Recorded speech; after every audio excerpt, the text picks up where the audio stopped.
بسم اللہ الرحمن الرحیم۔ السلام علیکم۔ ٹیک آرٹ نیوز میں خوش آمدید۔ 15 فروری 2023 24 رجب 1444 ہجری بروز بدھ۔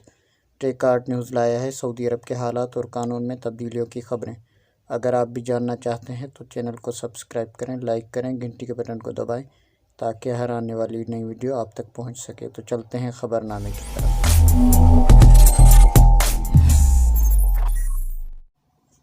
سعودی کابینہ نے کہا ہے کہ سعودی عرب زلزلے کے المیہ سے نمٹنے میں شامی اور ترک بھائیوں کے ساتھ کھڑا ہے اور ان کی بھرپور مدد کرتا رہے گا۔ خادمین حرمین شریفین شاہ سلمان بن عبدالعزیز کی صدارت میں کابینہ کا اجلاس منگل کو ریاض میں ہوا۔ سرکاری خبر رساں ادارے SPA کے مطابق کابینہ کو ترک وزیر اعظم کے ساتھ شہزادہ محمد بن سلمان کے ٹیلی فون رابطے سے آگاہ کیا گیا، جس میں انہوں نے صدر رجب طیب اردگان سے زلزلے میں ہلاکتوں پر اظہار تعزیت کیا اور بھرپور تعاون کا یقین دلایا۔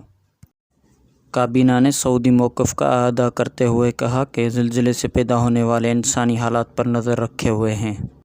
سعودی عرب دونوں برادر ملکوں پر زلزلے کے اثرات کا بوجھ کم کرنے کے لیے کوشاں ہے۔ امدادی عمل میں حصہ لیا جا رہا ہے۔ متاثرین کی مدد کے لیے عوامی احتیاط مہم چلائی جا رہی ہے۔ قائم مقام وزیر اطلاعات ماجد القاسمی نے کہا ہے کہ کابینہ میں گزشتہ دنوں برادر اور دوست ممالک کے ساتھ سعودی قیادت کے مذاکرات پر رپورٹ پیش کی گئی۔ بتایا گیا کہ ولی عہد نے اٹلی کے وزیر اعظم اور کویتی ولی عہد سے رابطے کیے تھے۔ کابینہ میں اس ہفتے کے دوران سعودی عرب میں میزبانی میں ہونے والے اہم اقتصادی پروگراموں کا بھی جائزہ لیا۔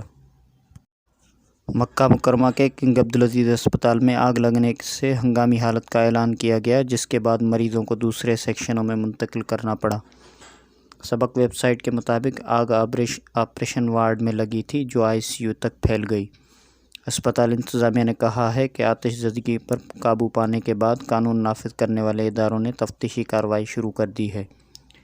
اس کے علاوہ محکمہ شہری دفاع نے کہا ہے کہ کنگ عبدالعزیز ہاسپٹل کے آپریشن کے وارڈ میں موجودہ مشینوں سے دھواں اٹھنے لگا۔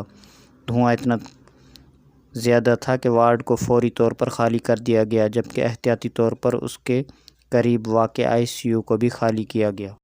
شہری دفاع نے کہا ہے کہ وقوع کے وقت ICU کے علاوہ آپریشن وارڈ میں 23 مریض تھے، جنہیں ہسپتال کے دوسرے سیکشنوں میں فوری طور منتقل کر دیا گیا۔ مکہ مکرمہ میں فوجداری اپیل کورٹ نے حرم کرین کیس کا نیا فیصلہ جاری کیا ہے۔ عدالت نے بن لادن کمپنی کو لاپرواہی اور سلامتی کی ضوابط کی خلاف ورزی کا ذمہ دار قرار دیتے ہوئے 20 ملین ریال کا جرمانہ کیا ہے۔ عکاظ اخبار کے مطابق فوجداری اپیل کورٹ نے 3 ملزمان کو 6 ماہ قید اور 30,000 ریال جرمانے، 4 ملزمان کو 4 ماہ قید اور 15,000 ریال جرمانے کی سزا سنائی ہے۔ فوجداری اپیل کورٹ نے فیصلے میں حرم کرین کیس میں ہلاک ہونے والوں کی دیت کی ذمہ داری کمپنی پر نہیں ڈالی۔ باخبر ذرائع کا کہنا ہے کہ فوجداری اپیل کورٹ کا فیصلہ اگر سپریم کورٹ میں چیلنج نہ کیا گیا تو مقررہ قانون کے مطابق یہ فیصلہ حتمی شکل اختیار کر لے گا۔ سعودی عرب کے مختلف ٹرانزیکشن سینٹرز کے مطابق 15 فروری 2023 کو سعودی ریال کا ایکسچینج ریٹ کچھ اس طرح رہا۔